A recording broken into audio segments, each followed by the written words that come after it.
preocupa, como mandante na Libertadores, em mata-mata, em jogos eliminatórios, né? O Palmeiras chegou a 7 empates consecutivos, né? A 7 jogos que não vence. A última vez em 2022 contra o Cerro nas oitavas.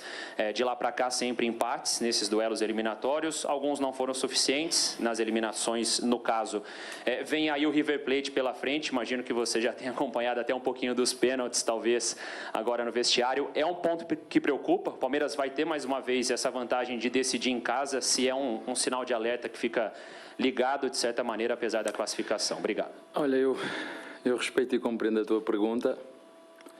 Até pensei que ias dizer que era a 13ª vez que o Palmeiras estava presente numa meia-final. Isto depois a gente faz as perguntas que quer e tem que as respeitar, mas deixa também lembrar-te disso. Ainda não perdemos nesta competição. Para tu veres o quão difícil é chegar, o atual campeão foi eliminado nas oitavas.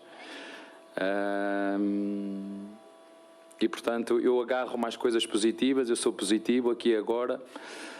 O passado, tu já viste que ninguém quer saber do passado, certo? Portanto, as pessoas querem saber é do aqui e do agora. E o aqui e o agora foi que fizemos hoje um jogo esforçado. E os nossos jogadores sabem que podemos fazer mais e melhor. A verdade é que o responsável sou eu. A verdade é que quem trocou a equipa fui eu. Quem fez as escolhas fui eu também. Mas também é verdade que na Libertadores, nestes últimos 4, 5 anos, as coisas têm sido muito bem feitas. Entendo a tua pergunta, respeito muito a tua pergunta, mas eu prefiro ficar com as coisas boas que estamos a fazer. Uma primeira fase imaculada. Entramos agora nas oitavas de final, como te disse, super difícil. Vocês viram os jogos primeira mão super difíceis, os jogos da segunda mão, alguns acabarem em penaltis, quão difíceis são. Portanto, a próxima fase será também difícil. Primeiro jogo lá, segundo jogo aqui. Vamos continuar a fazer o que sempre fazemos, mas como te disse, entendo a tua pergunta, mas prefiro valorizar este lado, se tu não ficares chateado, mas mais uma vez, ou 13ª vez, eu acho que o Palmeiras chega nas quartas de final. Portanto, novo jogo, nova história, adversário diferente, e estamos aí, é o que te posso dizer. Abel, boa noite. Olá. Lucas Basílio, da Rádio 105 FM. Queria te perguntar um pouquinho sobre a estratégia para o jogo de hoje. Claro que uma larga vantagem, né? Estava tudo muito encaminhado para a classificação. Você poupa poucos jogadores, a gente pode dizer, né? Que a gente citou o Lucas Evangelista, talvez também o Piquerez, que ficaram no banco de reserva, são os jogadores mais frequentes do time titular, né? E os coloca, inclusive, no segundo tempo. Depois do Sport, se você vai ter uma semana quase completa, né, antes do Clássico, novamente contra o Corinthians. Por isso eu queria te perguntar a respeito desse planejamento, né, dessa programação do time que você utilizou essa noite. Obrigado. Olha, acho que tu bateste aí no ponto certo. Acho que, por muito que eu tenha avisado os jogadores e dado o alerta de que estas equipas, Universitário, nós sabíamos da atitude competitiva que eles têm nos duelos. Vocês viram hoje os duelos, da forma como dividiam. E eu acho que esse foi apesar de ter sido um ponto a favor, ganhar lá 4-0, inconscientemente os nossos jogadores disseram, 4-0, vamos controlar o jogo. E vocês, a primeira parte foi só passos para trás e para o lado e falhados. Disse isso aos jogadores ao intervalo, que não estávamos a ser agressivos ofensivamente, estávamos a fazer uma posse sem intenção e muitas vezes nessa posse a perder a bola de forma precipitada. E depois a gestão, né, vocês às vezes falam e têm todo direito, viram que o Roque ficou com queimbras, né? E fui, entre aspas, criticado por ter tirado o Roque no último jogo. Isto não há milagres, o futebol brasileiro não dá tréguas a ninguém e nós temos que gerir da forma que nós entendemos que é melhor, mas como te disse, estou perfeitamente de acordo com o que tu disseste. Eu acho que a vantagem de 4-0 inconscientemente fez com que a nossa equipa relaxasse um bocadinho e não pode ser, não pode ser. Abel, boa noite. Gustavo Soler, Rádio Transamérica. E no primeiro jogo em Lima, né, você elogiou bastante a postura até do torcedor do Universitário, que com 4-0 teve ali a postura de continuar aplaudindo.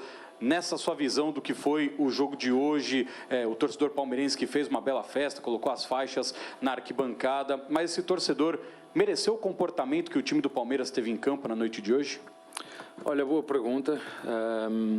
Acho que realmente hoje quem deu o espetáculo foi o nosso torcedor. E há dias assim, eu por acaso até estava à espera que a casa não tivesse muito cheia em função daquilo que foi o resultado dilatado. E fiquei muito contente em ver o estádio cheio. Entendo perfeitamente o que tu estás a dizer, mas ficou o esforço. Não posso dizer que os meus jogadores não se esforçaram.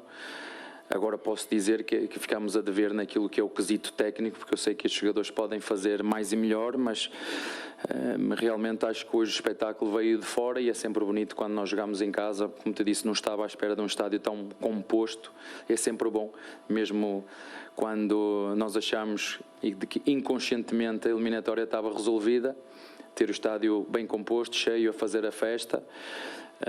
Mas sim, ficámos a dever hoje no aspecto técnico, mas temos que valorizar todo o espetáculo que foi feito de fora e a forma como acompanharam e apoiaram a equipa.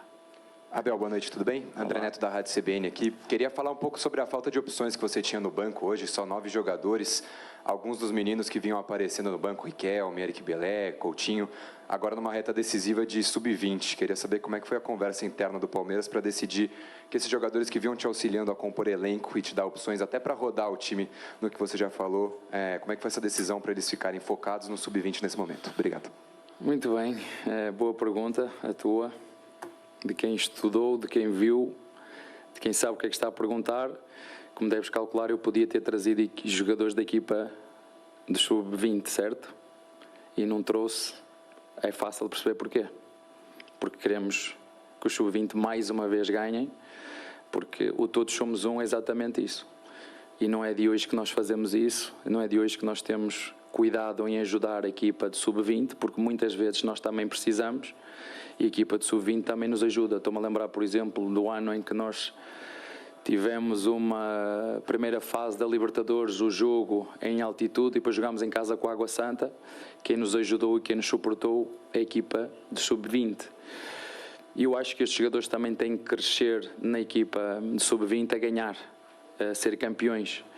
E tudo o que o treinador da equipa principal puder fazer para ajudar a equipa B, ou neste caso o sub-20, que pode fazer como fez, e tu me disseste muito bem, e fico contente por estares atento a isso. Podíamos ter trazido mais jogadores, podia ter trazido o Tales, podia ter trazido o Arthur, não tínhamos lateral, só tínhamos um lateral esquerdo, podíamos ter trazido o próprio Benedetti,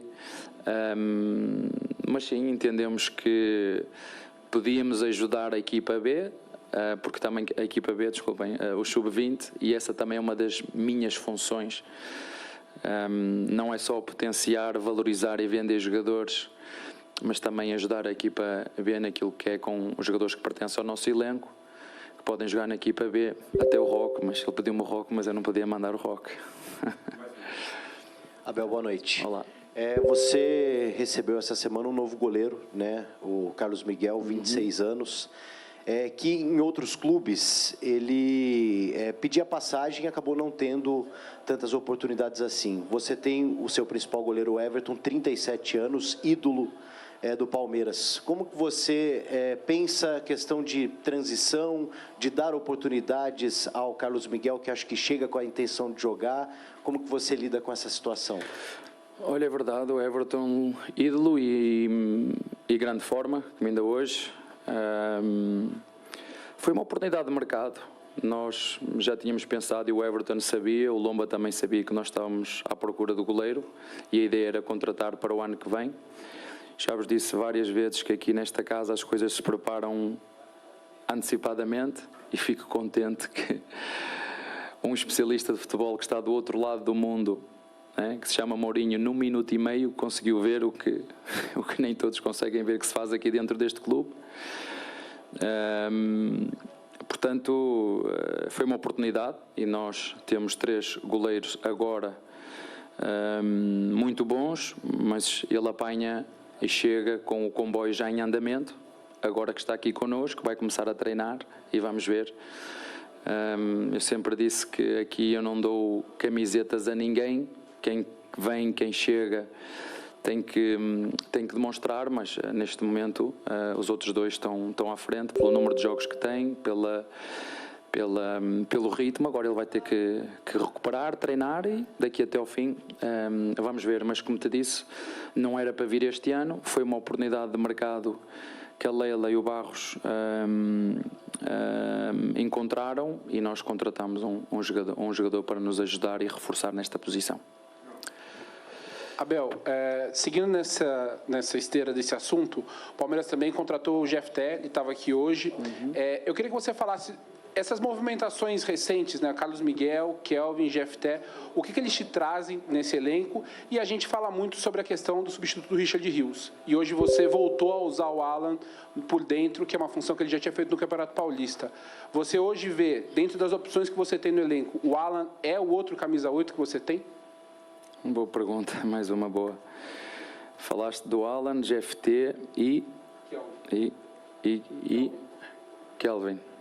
Kelvin, eu acho que isso é lógico. Nós tínhamos que renovar ali o lado direito, depois daquilo que foi o trabalho brilhante do Mike e do Rocha, essa dupla de laterais dobrados que nos deram um campeonato em 2023.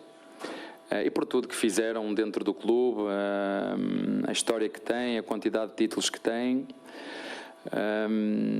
E fiquei, como digo, fico sempre feliz quando nós podemos ajudar os nossos jogadores. O Rocha podia ter ficado connosco até ao fim, mas a verdade é que o Grêmio precisava de um jogador com estas características, com esta experiência para os ajudar.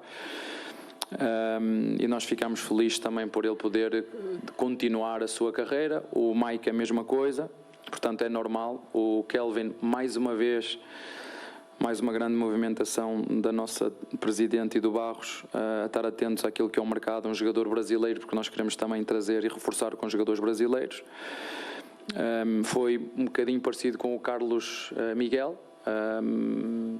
Foi uma oportunidade de mercado, senão nós podíamos também ter subido o Gilberto, mas acho que foi mais um jogador para reforçar aquele lado direito, o Giai e o Kelvin, sabendo que o Giai nestes últimos tempos foi